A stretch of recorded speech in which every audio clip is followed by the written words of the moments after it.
Olá, muito boa tarde. Sexta-feira, 11 de fevereiro. Está no ar a segunda edição do Agricultura BR. Você vai ver conosco que a ministra da Agricultura, Tereza Cristina, falou da retomada a partir da semana que vem da liberação de recursos previstos no atual Plano Safra.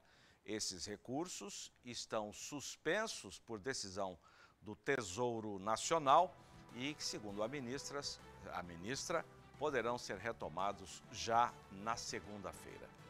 Aqui você tem as informações do clima, destaque hoje para a região centro-oeste do país. Destaque ainda para as cotações da soja, milho e café.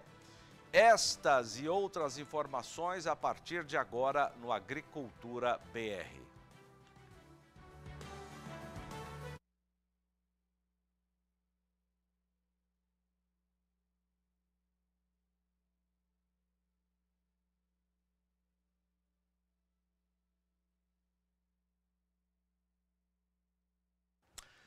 Agricultura BR também ao vivo no portal do Sistema Brasileiro do Agronegócio, sba1.com, e ainda sinal da parabólica do canal do Boi, analógico e digital, Claro TV, NET TV e também na Neo TV, com sinal disponível no Brasil e no Paraguai. Técnicos do Rally da Safra retornaram ao Mato Grosso para finalizar as avaliações das lavouras de soja de ciclo tardio. Informações direto de Sinop, Valdir Pacheco.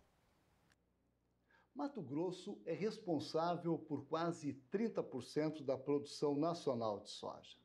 Nesta safra, os técnicos do Rally da Safra, que é o maior evento itinerante da agricultura brasileira, já percorreram mais de 15 mil quilômetros do estado durante o mês de janeiro e realizaram quase 250 amostras para concluir as avaliações das lavouras de soja de ciclo precoce.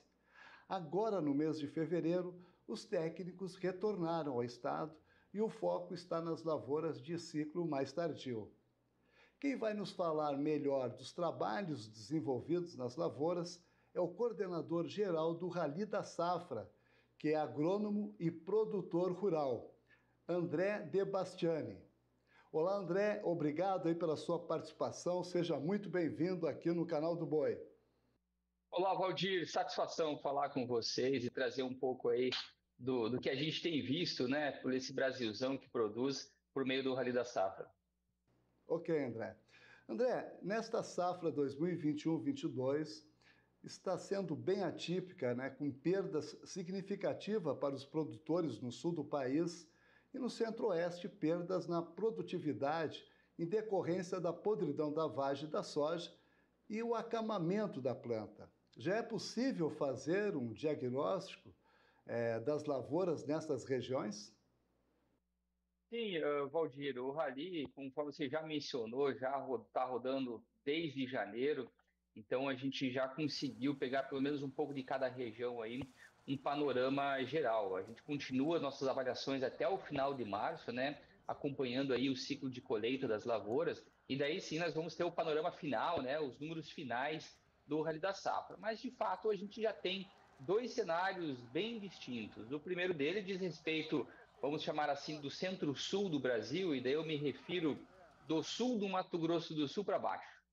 Sul do MS, oeste do Paraná principalmente, mas todo o estado do Paraná sofreu muito e vem sofrendo com estiagem, Santa Catarina e Rio Grande do Sul, que são regiões que já apresentam perdas bem consolidadas em função da falta de chuva. Então, a gente está perdendo produção já nesses estados que tinham uma perspectiva muito positiva de produção, e infelizmente a gente já tem perdas irreversíveis.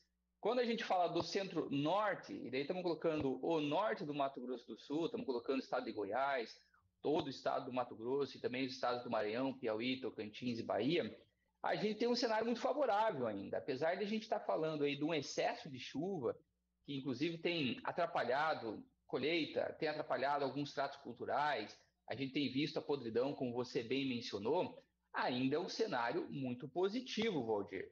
Positivo, inclusive, que nos faz pensar que alguns estados, algumas regiões, devem quebrar recordes de produtividade.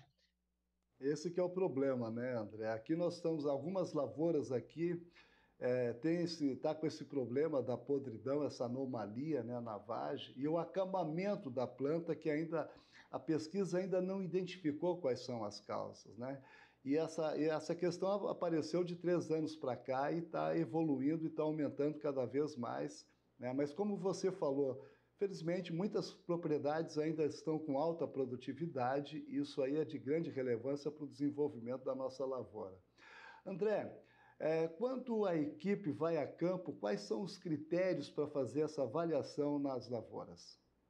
Então, primeiro, Valdir, a gente faz aí, monta os roteiros do Rally da Safra, considerando aí a representatividade de cada uma das regiões e também montando as nossas equipes para que elas passem por cada uma das regiões em momentos decisivos aí de colheita, né? Então, quando a gente vai começando a colheita, a gente acaba passando essas regiões, porque daí é o momento que a gente consegue fazer toda a leitura a campo. Então, o Mato Grosso, por exemplo, é um estado que a gente passa 2 vezes. A gente passa lá em janeiro, porque a gente precisa ver as primeiras lavouras que estão sendo colhidas, né? E dada a importância do estado, a gente acaba voltando também ao longo do mês de fevereiro para a gente conseguir olhar as lavouras um pouco mais de ciclo médio, mais ciclo um pouco mais tardio. E basicamente o nosso trabalho, após a gente já ter os roteiros bem definidos, por onde que vai passar cada um dos carros, a gente faz uma pesquisa aleatória. Então a gente não sabe quem é o produtor, a gente não sabe qual é o histórico daquela área. O que a gente faz é uma pesquisa mesmo, de entrar em cada uma dessas lavouras aleatoriamente e fazer as contagens. E daí a gente está falando de contagens de população de plantas, estamos falando de contagem de número de vagens por plantas, número de grãos por vagem. Depois a gente vai lá e tira a umidade desses grãos, a gente faz a pesagem também desses grãos, faz uma série de inferências a respeito da sanidade daquela lavoura e coloca isso tudo numa base de dados. Então essas informações são suficientes para a gente ter aí indicadores de produtividade daquela lavoura amostrada. Daí, claro, vai compondo, né, as amostras conforme as regiões que a gente vai passando, e a diferença é a gente ter uma base de dados já de mais de 10 anos, né? A gente está na 19ª edição do Rally da Safra, mas pelo menos essa base a gente tem uns 12 anos, que a gente consegue comparar cada uma das regiões ano a ano. Como é que está lá a questão, por exemplo, de peso de grão, que é muito importante da definição final aí de produtividade. A gente tinha um receio muito grande de que o tempo fechado, que foi o cenário que a gente teve aí no Mato Grosso, acabasse afetando muito e reduzindo muito o peso de grão. Felizmente, a gente não está vendo isso, a gente está conseguindo ver que o peso de grão tem se mantido, e isso é muito favorável aí para a produtividade da lavoura. Ok, André. É uma pena que o nosso tempo é curto, né? Daria para a gente se estender mais, mas quero aqui mais uma vez agradecer a sua participação. Não, eu que agradeço o espaço, faço um convite para todos vocês também acompanhar o Rally pelas redes sociais. A gente tem o costume de diariamente lá fazer uma conexão com o campo, né? Então o pessoal está no campo fazendo a amostra, já mostra o que está acontecendo, o que está vendo. Então vocês conseguem viajar no Rally da Safra acompanhando aí o Rally pelas nossas redes sociais. Então, obrigado aí pelo espaço. Ok, obrigado. Acabei de conversar com o coordenador geral do Rally da Safra, André De Bastiani. De Sinop, no norte de Mato Grosso, Valdir Pacheco.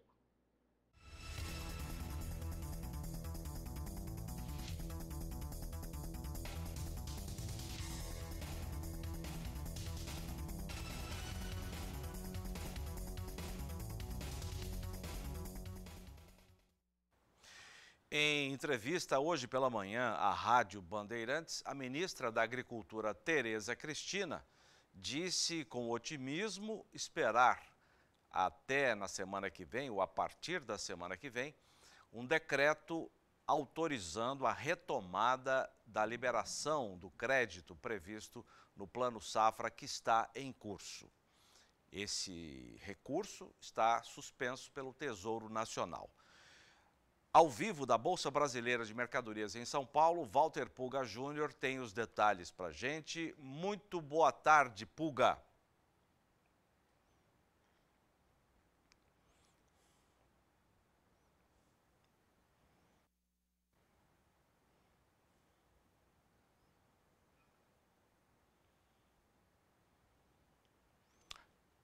Não temos todas as condições de conversar com Walter Puga Júnior, mas já já ele volta a a entrar em contato aqui e você tem as informações. O Puga vai trazer esse dado dessa informação e eu acrescento, enquanto isso, outras informações também. Puga vai falar sobre esse assunto. Puga já está ok?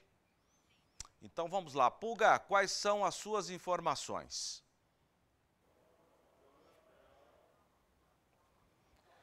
Bom, lembrando, né, no último dia 7, o Tesouro Nacional proibiu, suspendeu, na verdade, até o próximo dia 28 de fevereiro, as contratações de crédito rural que estavam previstas no Plano Safra, que está em andamento. Por quê? Porque os recursos destinados a subsidiar parte desse financiamento, ou seja, aqueles recursos que são financiados com juros equalizados com o dinheiro do Tesouro, o dinheiro acabou, então não era possível mais atender esses financiamentos. A ministra, no entanto, disse hoje para jornalistas na Rádio Bandeirantes que na próxima segunda-feira, ou a partir de segunda-feira, um decreto faria com que nós poderíamos retomar o Plano Safra. Bom, ela justificou que os bancos precisam fazer uma readequação das operações para ter segurança e atender à legislação. Essa readequação, ela disse, está no fim. Tereza Cristina se mostrou até otimista, como você bem lembrou agora há pouco, Zaidan, de que ainda nesta segunda-feira um decreto seja assinado para a retomada da liberação dos recursos previstos no atual Plano Safra, né? A ministra informou, inclusive, que o Ministério trabalha na busca de recursos para apoiar produtores que foram, em especial, afetados pela estiagem que atingiu Mato Grosso do Sul e todo o sul do país.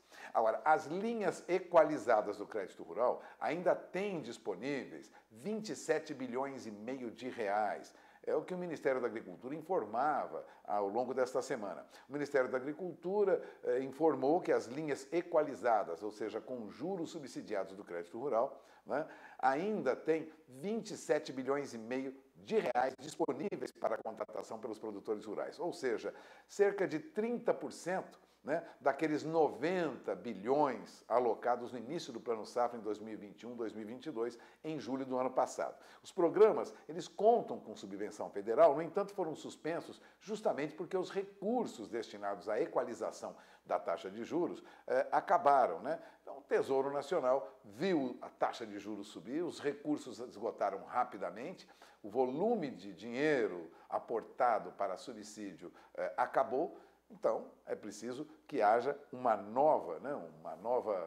aporte de recursos. Bom, apesar dessa interrupção momentânea da contratação dos recursos com juros subsidiados, produtores rurais continuam tendo a possibilidade de acesso até a saída desse decreto, que a ministra espera que saia semana que vem, provenientes de outras fontes do crédito rural. Mas, lógico, são juros de mercado e são mais caros. Agora, o que a ministra precisa para equalizar isso, e é o que se espera agora nesse decreto que sai a semana que vem, que ela está otimista, deve ser anunciado. É preciso mais aproximadamente 3 bilhões de reais. A retomada das contratações do crédito rural com juro subsidiado, reta final deste ano safra, que foram suspensas, repito, pelo Tesouro Nacional, exigem pelo menos o aporte de mais 2 bilhões e 900 milhões de reais. Técnicos do Ministério da Economia e do Ministério da Agricultura ainda discutem o melhor caminho para viabilizar essa suplementação orçamentária calculada pelo Tesouro, mas deverá ser feita por lei de crédito suplementar, em alguns casos, ou ainda um decreto que permita um remanejamento ou um aporte desses recursos para financiar com juros mais baixos o produtor rural. Dos quase 3 bilhões adicionais necessários, 2 bilhões e 100 milhões serviriam para equalizar mesmo operações já contratadas nesta temporada e que precisariam ser pagas este ano. É o que informava o jornal Valor Econômico, aliás, no início desta semana, né? Bem como aquelas operações efetivadas até o fim de junho, ainda do Plano Safra 21-22. De outro lado, são 800 milhões para bancar financiamentos que serão acessados a partir de julho, que tem prazo de pagamento até 22, 23, né, com vencimento em dezembro, portanto, já entrariam aí no próximo Plano Safra. O pedido de crédito suplementar está em análise, a expectativa é de que realmente haja recursos que ainda, né, podem exigir até mais do governo do que esses cálculos feitos pelo Tesouro Nacional. Agora, qual é a movimentação da ministra. Bom, ela já anunciou para o Rio Grande do Sul o aporte de R$500 mil para apoiar pescadores artesanais lá do Rio Grande do Sul. E espera também recursos adicionais na faixa de 800 milhões para socorrer produtores de municípios que foram fortemente atingidos pela estiagem. Ou seja, há um volume de recursos necessário muito grande para dar suporte nesse período complicado em que a agricultura no sul do país vive. Tudo isso a ministra espera que, pelo menos em parte, se não no todo, na próxima semana. Zaidan, a ministra está otimista. Mas não é só isso, não. A ministra também espera que consiga implantar, via Conab, um instituto de pesquisa, e essa notícia é muito importante, dedicado a levantar números confiáveis da safra de grãos do Brasil, em especial soja, milho e café, que são commodities que dependem muito, né, de operação no mercado, informações que vêm desses levantamentos feitos em outros países. Segundo a ministra, é preciso saber com firmeza os números da nossa safra. Aliás, é uma queixa generalizada no mercado de que os números, tanto da Conab como IBGE, nem sempre são confiáveis, né? Mas não se trata, se trata de metodologia, de sistema de análise que deve ser aprimorado. É isso que a ministra trabalha e pretende, via Conab, melhorar no país. Dados sobre levantamento de safra, notadamente soja, milho e café. Zaidan, a ministra está otimista nesse início de 2022. É esperar que ela consiga, como já conseguiu muito para o agronegócio brasileiro, consiga dar mais esse passo também. É com você. É verdade. Obrigado, Pulga. E nessa entrevista hoje pela manhã, à Rádio Bandeirantes, além desses assuntos que o Pulga mencionou, né, boa notícia esse instituto, a cargo da Conab, né, vamos lembrar que está lá o Sérgio Desen, pesquisador que foi do CPEA, né, foi emprestado para o Ministério da Agricultura, que tem grande experiência na lida com os números. Então, será muito importante a criação desse instituto para que o Brasil possa ter dados confiáveis que batam sobre safra de café, sobre a nossa safra de soja e milho principalmente.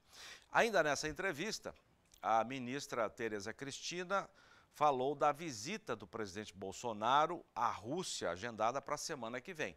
A Tereza Cristina disse haver grandes chances de estreitar parcerias comerciais que envolvem exportação de carnes. A Rússia, que já foi o maior importador de carne bovina do Brasil, voltou a comprar bastante agora, né? A ministra lembrou que na visita que fez 3 meses atrás à Rússia, os russos estabeleceram uma cota temporária de 200 mil toneladas para importar as nossas carnes. Então, a ministra diz esperar haver grandes chances de ampliar essa parceria no setor de carnes, a exportação de carnes brasileiras e principalmente a importação de fertilizantes, que estão na mira dos comentários, estão como tema das conversas e preocupações dos produtores diante de ameaças de falta de produtos, potássio, nitrogênio. A ministra disse que isso pode se estreitar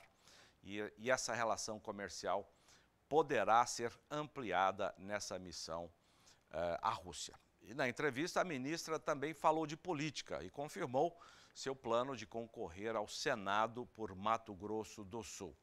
Sobre as especulações em torno de seu nome para ser candidata a vice de Jair Bolsonaro nas eleições de outubro, disse que não recebeu o convite do presidente e sequer conversou com ele sobre o assunto. No entanto, deixou no ar a possibilidade de mudar de partido para o PP, Partido Progressistas, do ministro-chefe da Casa Civil, Ciro Nogueira. A mudança, em tese, que segundo a ministra será o assunto da semana, para ela, né, em termos de avaliação, abrirá uma porta para que seja feito o convite para ela, Tereza Cristina, estar na chapa do presidente Jair Bolsonaro. Vamos acompanhar agora a atualização do mercado futuro da soja na Bolsa Mercantil de Chicago. Já já os números aparecendo na tela. Contrato para março, neste momento, agora faltando 14 minutos para 1 da tarde no horário brasileiro, alta de 1,21%, 15 dólares e 93 centavos por bushel mais 2. Alta também para os demais contratos, o de maio, 15 dólares e 95, 1,19% de alta neste momento. Contrato para julho, 15 dólares e 87 centavos o bushel, alta de 1,05%.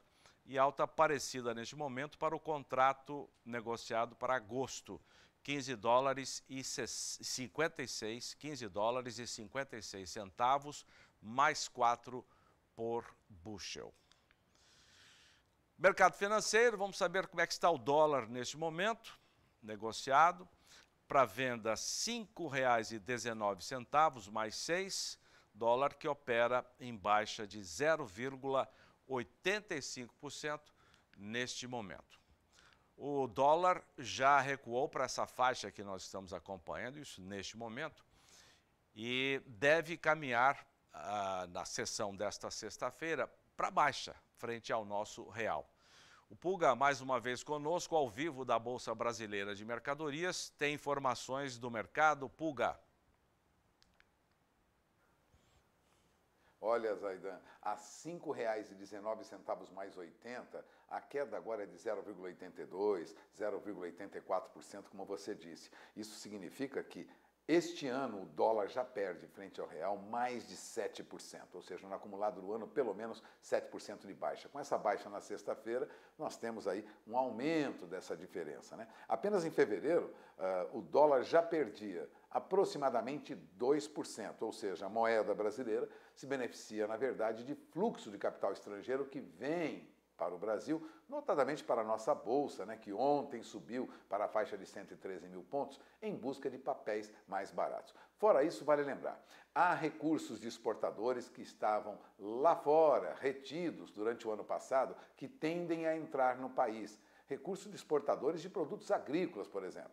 E isso deve fazer com que haja uma entrada maior de dólares no país. É esse fluxo que está levando agora o dólar a ceder frente ao real. Vamos lembrar que estamos nos valores mais baixos dos últimos meses. O dólar há muito tempo não chegava nessa faixa de 5,18 como chegou hoje, chegou à faixa de 5,18 mais 30, chegou a cair cerca de 1%, agora está com queda de 0,80, 0,84, aliás, os últimos números a R$ 5,20, a queda é de 0,79% neste momento. Eu acompanho pelos painéis aqui da Bolsa Brasileira de Mercadorias. Agora, o dólar comercial, que vem num movimento de baixa, tende, lógico, a atrair, né, de alguma maneira, algum movimento no mercado de câmbio. Mas isso não significa, vale ressaltar, mudança para trazer o dólar, como se esperava, abaixo de R$ 5,00.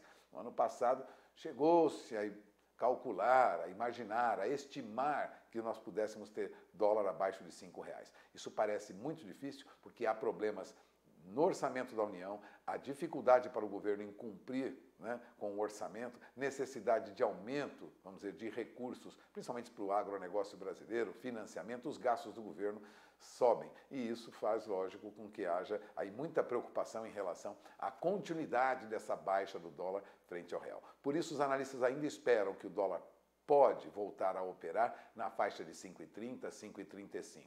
De qualquer modo, o que nós estamos vendo em fevereiro é uma acentuada queda do dólar quando comparado aos valores do ano passado. Agora, vamos falar de petróleo, que na verdade é considerada a rainha das commodities. O que acontece com o petróleo é que depois de se aproximar de 94 dólares o barril, o petróleo tipo Brent, que é um petróleo mais valorizado, referência é Mar do Norte, né? Petróleo de qualidade, agora tem valores na faixa de 92 dólares o barril, abaixo de 93. Depois de chegar perto de 94, vem em baixa. E por que ocorre essa baixa? Neste momento, o petróleo tipo Brent é negociado em alta de 1,67% a 92 dólares e 94 centes o barril. Abaixo, portanto, dos valores que nós víamos, os valores mais altos dos últimos anos, recentemente. Por que agora está subindo, mas ainda em valores mais baixos? É porque há uma expectativa de redução da demanda para o petróleo neste ano em 100 mil barris por dia, para 3 milhões e 200 mil barris por dia. Bom, a Agência Internacional de Energia é que reduziu essa previsão de demanda global por petróleo, né? Resumindo, num relatório mensal divulgado recentemente, a Agência Internacional de Energia elevou a previsão da oferta global de petróleo em 2022, estimando aí 6 milhões e 300 mil barris por dia, caso sejam revertidos os cortes na produção por parte da OPEP, ou seja, haveria uma redução e não uma ampliação. Há uma proposta de aumento em até 400 mil barris por dia a partir de março, mas isso controlaria o preço do petróleo, mas de qualquer maneira ainda não ocorreu. O fato é que a demanda também tende a diminuir, segundo a Agência Internacional de Energia, e isso leva o petróleo a reduzir aquela alta acentuada que nós vimos até a semana passada. Vou repetindo, o petróleo tipo Brent a 92 dólares e 92 centos o barril, sobe agora 1,64% na ICE em Londres, e o petróleo WTI, negociado nos Estados Unidos, mercado futuro, mês mais curto, né, vencimento mais curto, a 91 dólares e 46 centos o barril, tem alta de 1,76%. No entanto, esses valores, mesmo em alta, estão abaixo do que nós vimos recentemente, porque há expectativa de que a demanda também não seja tão forte como a princípio se imaginava. Há, na verdade, problemas crônicos de fornecimento de petróleo entre as grandes nações produtoras que ameaçam aí aumentar as condições já apertadas, né, e a volatilidade do mercado de energia. Bom, preços em alta, energia mais cara, mas não tão mais cara hoje como nós víamos recentemente. Zaidan, é com você. Valeu, obrigado, Pulga. Agora os preços da soja nos portos brasileiros, vamos conferir primeiramente Santos, litoral sul de São Paulo, 194, você viu que está mais baixo hoje, R$ 194,50, ontem estava em R$ 200, R$ 194,50 e para entrega em fevereiro. Porto de Paranaguá, também acima de 200, ontem, R$ 201 a saca, hoje R$ 195 a saca de soja no Porto de Paranaguá. Veja a seguir destaques do Show Rural que termina hoje em Cascavel, no Paraná. Até já.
Termina hoje em Cascavel, no Paraná, 34ª edição do Show Rural Copavel. E a feira que, depois de ser cancelada no ano passado por causa da pandemia, retornou este ano com a presença de público e também com palestras e outras informações pela internet, ou seja, formato misto, que é um formato que deve se consolidar nas grandes feiras que são realizadas a partir de agora no Brasil. Nós vamos destacar na cobertura de Mauro Andrade uma entrevista sobre a participação da raça Angus na feira. Vamos ver. Nós vamos conversar com o presidente da Associação Brasileira dos Criadores de Angus, Nivaldo Djekanski, que está aqui no Show Rural em Cascavel. Doutor Nivaldo, como é que está as ações da associação aqui na região oeste do Paraná? Mauro, a ação da associação aqui exatamente no Show Rural é um esforço, é uma ação que a associação faz para se aproximar do núcleo de criadores aqui da região. Também na feira, especificamente hoje, como você viu lá na degustação, é uma forma de nós unirmos os três elos, ou seja, produtor, a indústria e o consumidor, que é a nossa preocupação fundamental. Então a associação está aqui para ouvir o consumidor, para ouvir o produtor, para ouvir a indústria, para que nós juntos tomemos ações em prol do desenvolvimento genético da raça, em prol de atender o consumidor, em prol de ver as perspectivas, ver o que nós precisamos preparar dentro da raça para atender o mercado futuro. E o Angus brasileiro, ele está evoluindo geneticamente? Está, Mauro. Nós estamos cada vez mais avançando as fronteiras do Brasil. Na inseminação artificial, por exemplo, nós estamos presentes em todos os estados da federação. E no Angus, na genética, nós temos hoje o Rio Grande, Santa Catarina, o Paraná, Minas Gerais, São Paulo e temos inclusive já na Bahia, no Nordeste, criadores de Angus puros. E nós também estamos, evidentemente, sempre evoluindo geneticamente para os animais avançarem na monta natural. Nós estamos, por exemplo, desenvolvendo agora, recentemente, um convênio com a Universidade Federal de Pelotas, num estudo de identificar indivíduos termotolerantes, ou seja, aqueles indivíduos que suportam mais o calor, além, claro, do programa de carrapatos, do programa de identificar animais com pelagem curta, do melhoramento genético, do nosso programa de melhoramento genético, que é o Promevo, que está trazendo hoje várias DEPs. Nós vamos ter agora a nossa prova de conversão alimentar, que vai trazer uma preocupação com a liberação do gás metano, por exemplo, que é uma preocupação com o meio ambiente. Então, essa é a nossa preocupação. Pecuária com sustentabilidade. Esse é o grande foco da Angus.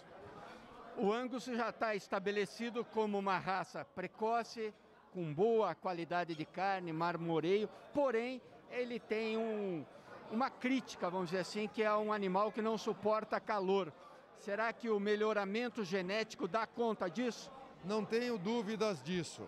Isso nós estamos vendo dia a dia, tal é que as centrais de inseminação estão cada vez mais contratando touros brasileiros para as coletas. Isso significa que o resultado dos terneiros oriundos de touros brasileiros tem dado mais resultado. Por quê? Porque já estão tropicalizados, já estão adaptados. Isso é uma prova e nós estamos cada vez mais avançando, preocupando em pinçais de indivíduos que realmente possam avançar Brasil afora.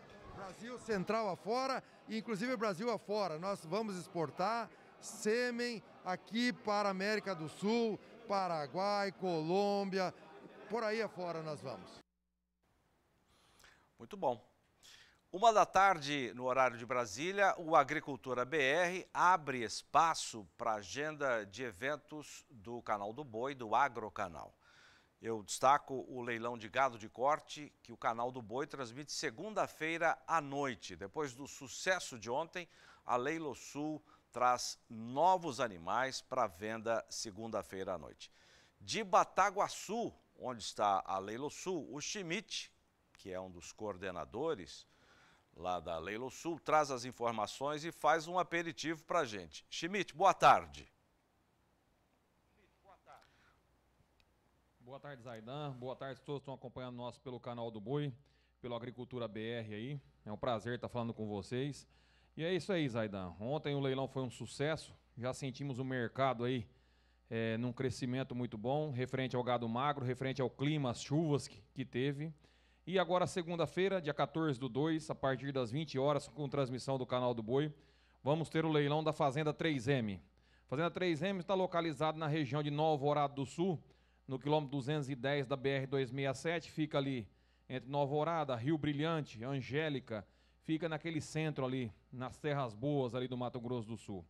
Vão ser ofertados mais de 1.000 animais, só da Fazenda 3Ms.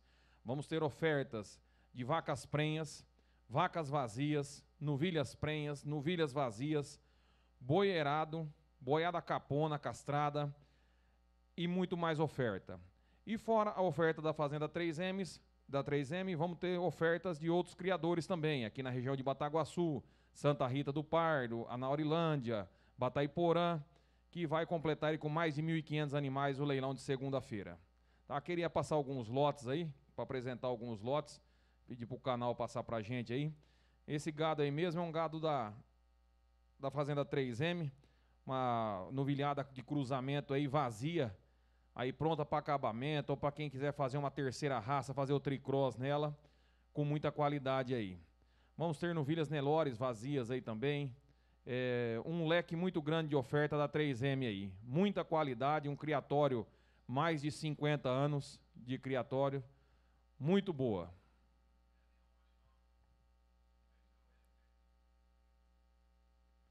Um show de oferta.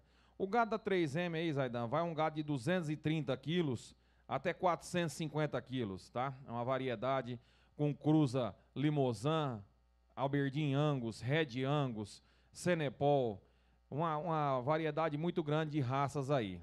Um gado, para quem quer um gado mais pesado, vai ter, um gado mais leve também, e com fácil acesso aí, tá? Um fácil acesso, tudo na beira da rodovia da BR-267, embarque de carreta alta, carreta baixa, tudo essa qualidade aí, dia 14, segunda-feira, às 20 horas, com transmissão pelo Canal do Boi.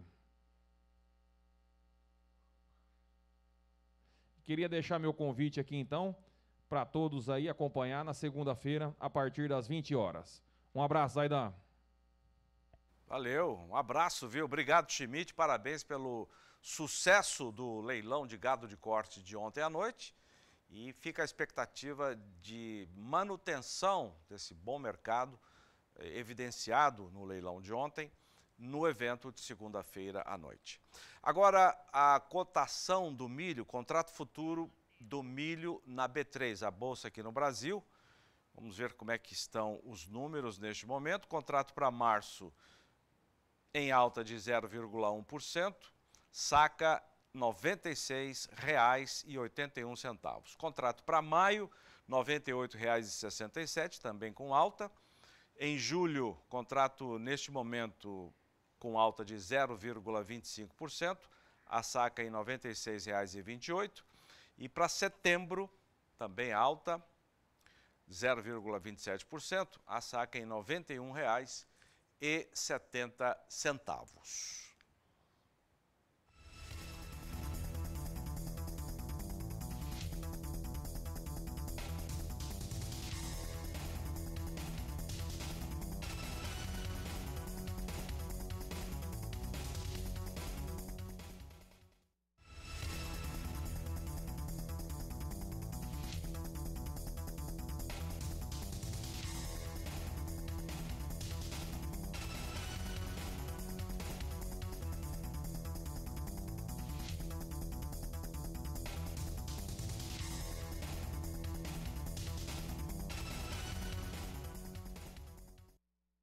Contrato futuro de milho em Chicago, Bolsa Mercantil de Chicago, CBOT.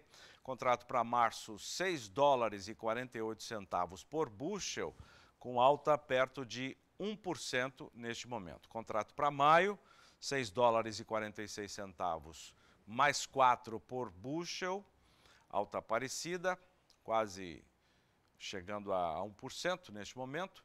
Contrato para julho, R$ 6,41 o bushel, 0,94% de alta, e contrato para setembro com alta neste momento superior a 1%, R$ 6,03. Agora a previsão do tempo, Julian Marques destaca a região centro-oeste do país. Boa tarde, Julian. Boa tarde, Zaidan, e boa tarde a todos que acompanham a Agricultura BR. Hoje a zona de convergência do Atlântico Sul continua atuando sobre os estados do centro-oeste e sudeste do país. Enquanto Mato Grosso e Goiás devem registrar chuva volumosa até o final desta quinzena de fevereiro, Mato Grosso do Sul tem tempo aberto, muito calor e baixos índices de umidade do ar nos próximos dias. No estado mato-grossense, por conta da boa safra de soja e do adiantamento nesta temporada, a semeadura do algodão está em ritmo acelerado. De acordo com o IMEA, mais de 70% das áreas do estado estão dentro da janela ideal de cultivo. Dado este cenário, o IMEA revisou a produtividade para quase 300 arrobas por hectare de algodão caroço. Agora, no sul de Goiás, apesar do alto índice pluviométrico, o desenvolvimento da safrinha caminha muito bem. O plantio atinge 20% da área e, conforme a soja é colhida, os trabalhos em campo avançam.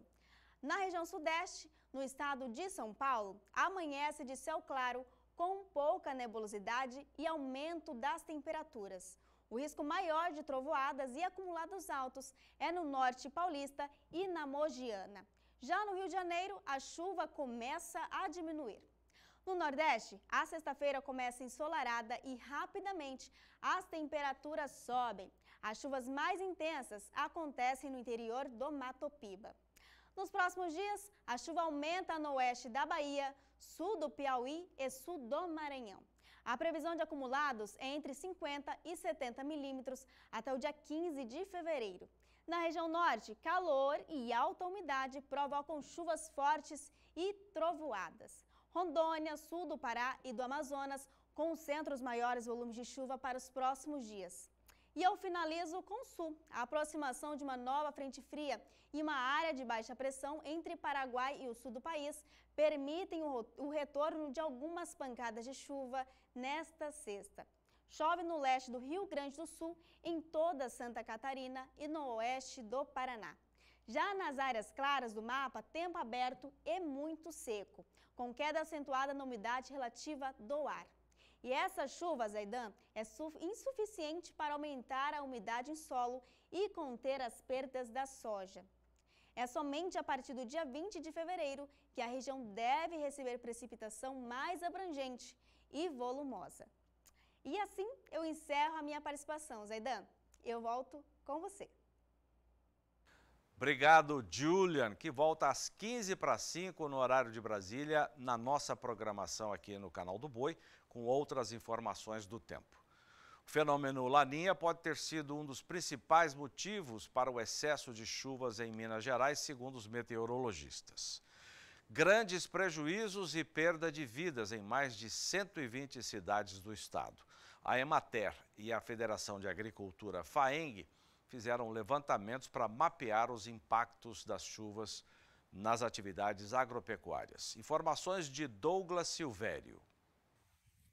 As chuvas fortes que atingiram Minas Gerais em dezembro e janeiro afetaram a população e causaram prejuízos nas cidades e no campo. Houve danos em estradas, cercas, barracões, animais afogados e perda de lavouras de milho, feijão, alface, sorgo e mandioca.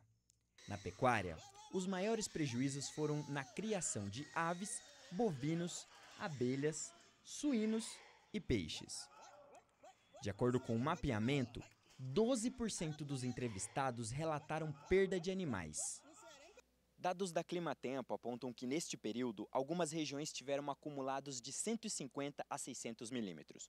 Um dos principais fatores que ocasionaram os volumes elevados é o fenômeno Laninha, condição que tende a diminuir as chuvas no centro e sul do país e aumentar na metade norte.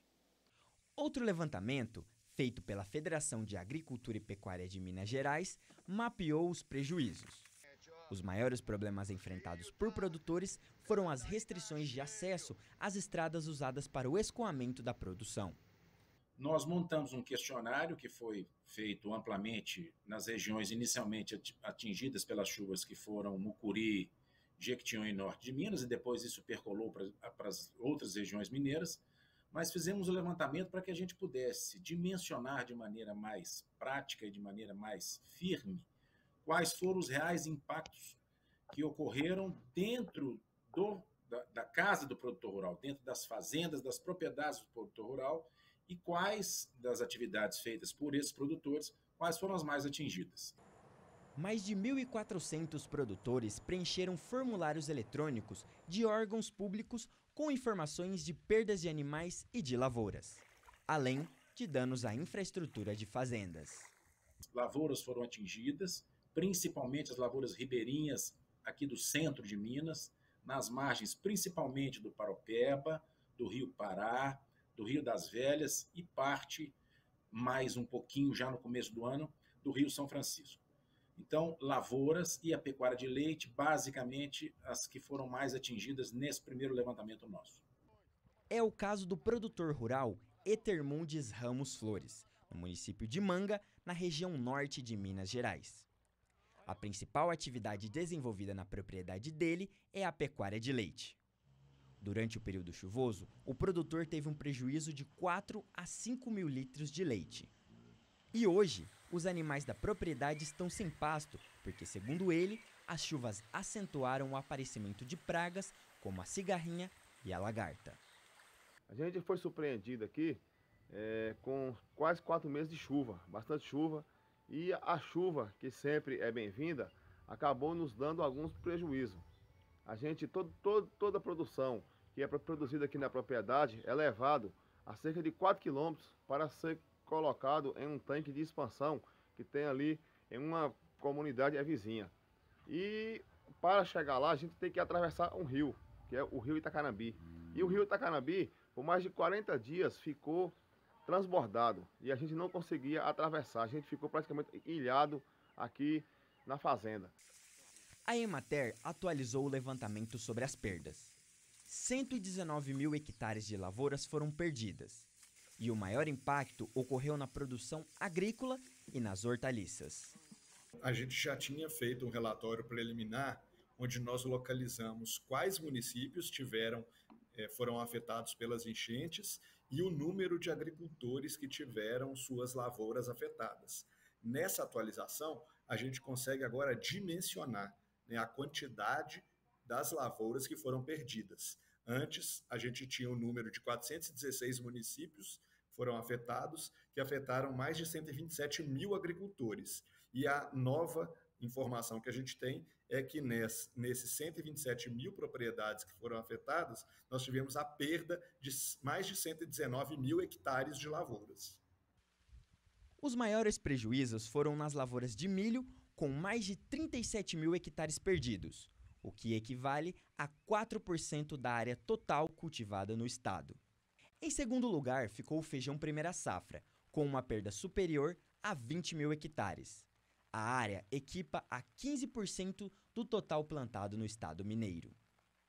Também tivemos perdas significativas na área de hortaliças, 3,4 mil hectares perdidos, com destaque para alfaces, tomates e quiabo. A gente não tem tanta preocupação com esse dado financeiro, porque para além da lavoura também, infelizmente, os produtores perderam também, como eu disse, equipamentos, perderam parte das suas infraestruturas, então isso ficaria de fora desse levantamento. Então a gente prefere falar em áreas realmente perdidas e que isso já é o suficiente para nortear as nossas ações de apoio aos produtores rurais.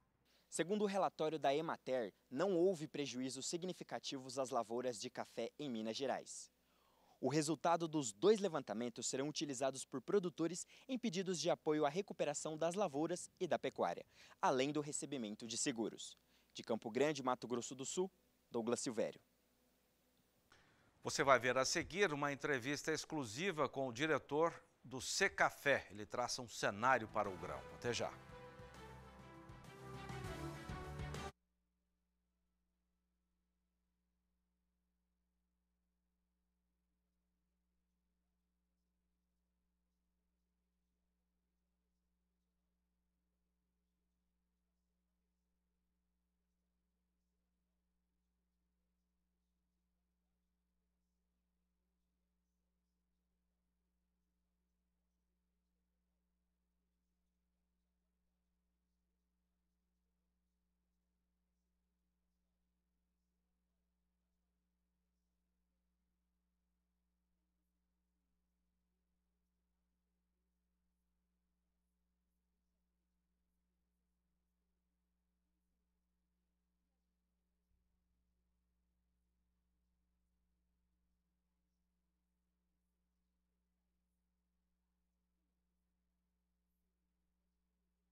O atual cenário do café e a nova diretoria da Organização Internacional do Café, a OIC, são alguns dos temas abordados pelo jornalista Antônio Resch com o diretor-geral do Secafé. Você vê a entrevista agora. O Conselho dos Exportadores do Café divulgou recentemente o relatório das exportações do mês de janeiro de 2022. Para comentar esse relatório, eu vou conversar agora com o diretor-geral do Secafé, Marcos Antônio Matos, que é engenheiro agrônomo, formado na Exalc, Escola Superior de Agricultura Luiz Queiroz, em Piracicaba. Marcos, o que você destaca nesse relatório publicado aí, que saiu em janeiro de 2022? As coisas mais importantes que você viu.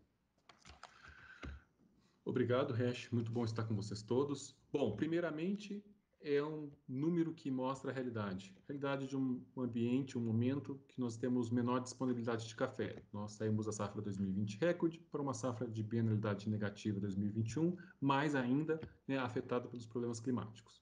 Então, 3,23 milhões de sacas nesse cenário foi um número positivo dentro dessa realidade que nós temos. E o que chama a atenção é, quando a gente tem um ambiente de consumo crescente, como nós temos observado no mundo, os pedidos crescentes, as torrefadores, os meus mercados abertos, as cafeterias, restaurantes, hotéis, o mundo corporativo, então o consumo tem crescido. Quando o Brasil apresenta suas dificuldades na oferta por problemas climáticos, não só o Brasil, nós temos outras origens também, passando por dificuldades, o preço dispara. E nós estamos vendo, por exemplo, que a receita cambial em janeiro de 700 milhões foi a maior da história, o maior janeiro da nossa série histórica. E o preço médio de janeiro foi o segundo maior da nossa série histórica, só perdeu para janeiro de 2012. E quando a gente olha os atuais patamares da taxa de câmbio, foram quase 4 bilhões só em janeiro de reais. E o produtor fica com 84%, que é o nosso índice PEP, que é o repasse de preço FOB exportação ao produtor. Então tem indicadores muito importantes. Conseguimos também boas exportações de cafés diferenciados, que cresceu 11,9%, 560 mil sacas, num cenário desafiador de disponibilidade de cafés, que mostra que o Brasil tem investido sempre em sustentabilidade e qualidade. E agora, daqui para frente, que nós estamos na boca de uma nova safra, né? Abril, maio, começa aí a nova safra. As expectativas dos exportadores são positivas ou mais ou menos? Bom, nós estamos numa entre-safra de uma safra baixa e tivemos o primeiro levantamento de safra feito pela Conab para a safra 22-23, de 55,7 milhões de sacas. O Conilon vai muito bem, né, projeções até crescentes, e o Arábica, que é realmente o desafio, a pressão maior. Foi aquele que mais foi afetado na safra 21, caiu quase 36% em relação a 20, e agora restabelece, mas ainda afetado pelos problemas climáticos. Então, nós não teremos... 2022 era para ser uma safra de bianualidade positiva, com certeza, né, tem mostrado que vai ser maior que 21, mas não é recorde, não é aqueles patamares, porque o potencial tem sido afetado. Para saber mais, temos que acompanhar os próximos levantamentos, tanto da Conab quanto traders, bancos, a indústria. Tem diversos levantamentos que são feitos para cada região, levantamentos nacionais, que nós temos que acompanhar. Mas temos que trabalhar atendendo os mais diversos e exigentes mercados, atendendo a todos os pedidos, nessa realidade de disponibilidade de café que nós temos. E para a gente entender um pouco, por exemplo, o real estava bem desvalorizado em relação ao dólar. Agora nós estamos vivendo um outro momento. O dólar tem caído de 5,70 para 5,20, por aí. Isso afeta diretamente o comércio internacional ou não atrapalha muito?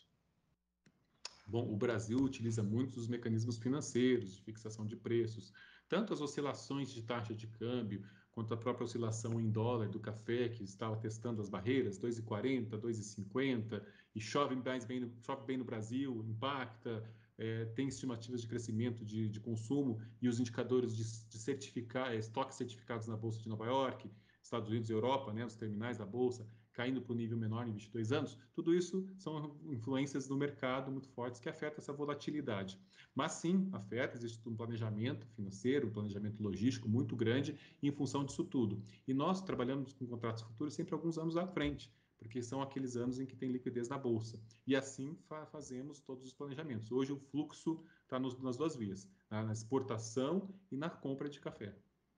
Tá ok. Então, para a gente terminar aqui, você me deu uma notícia em primeira mão aí, só queria que você confirmasse.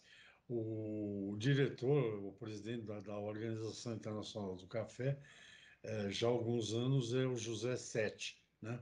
Que é um homem de carreira diplomática e tudo. E agora ele conseguiu o Brasil. Para mim, parece óbvio que a OIC tem que estar na mão de um empresário brasileiro. Agora vai ser a Dinâmica Vanusa Nogueira, que estava na Brasil Specialty Coffee Association. É isso mesmo que você viu hoje? Isso mesmo, está tendo as reuniões da OIC ontem e hoje. Ela foi aclamada por consenso, né? Uma reunião muito importante, reconhecendo o trabalho dela, a história de vida, o vínculo com o café, esse dinamismo todo, né? Que nós conhecemos muito melhor, mas agora todos vão ter a oportunidade de conhecer melhor. Não agora que ela vai assumir, né? Existe um rito, existe ainda mais uma reunião de conselho, março e abril, se não me engano, em maio oficializa, mas o reconhecimento existe, a escolha aconteceu, e nós estamos muito otimistas com a dinâmica e a modernização que podemos ter desse processo. Porque a OIC vai ser uma organização que nós damos muito valor pelas estatísticas, pelas discussões globais, temos assuntos modernos de due diligence, tarifas, barreiras comerciais, consumo, promoção do consumo. Então nós precisamos de uma pessoa que esteja com a energia e a garra para assumir esses desafios. Então realmente para nós é muito importante o que aconteceu hoje. Não faltam essas qualidades para a Vanusa. Lembrando só que a OIC, Organização Internacional do Café, a sigla é ICO em inglês, né? International Coffee Organization, se eu não estou enganado. É em Londres, e lá onde se reúne, é uma entidade interessante, porque se reúnem produtores e importadores, né? Quem produz e quem consome. Ou seja, Estados Unidos, Itália, Brasil, Gana, enfim, todos, Colômbia, Vietnã, por aí vai. Marcos, muito obrigado por essa entrevista para o Mais Pecuária. Obrigado e até a próxima. Muito obrigado, sempre uma satisfação estar junto. Obrigado, Antônio Resch. Agora, o mercado futuro do café arábica na Bolsa de Nova York. Vamos saber como estão os negócios neste momento. Queda nos 4 contratos que nós apresentamos. O de março tem o preço de $2,51 mais 60 por libra peso, 1,41% de queda. Para maio, $2,51, a mesma cotação, e uma queda ligeiramente maior. Contrato para julho, $2,50 mais 30, 1,3% de queda neste momento.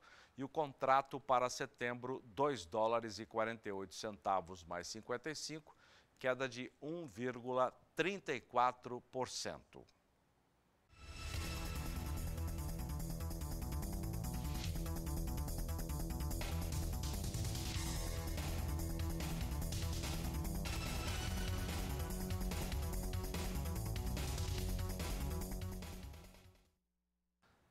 Agora o contrato futuro do café robusta na Bolsa de Londres. Contrato para março, neste momento, em queda. Queda de 0,08%. $2.277 a tonelada do robusta. Contrato para maio, 2.263, queda de 0,04%. Mesma queda neste momento para o contrato de julho, $2.241, e o contrato para setembro, alta de 0,13%, com a tonelada em $2.236.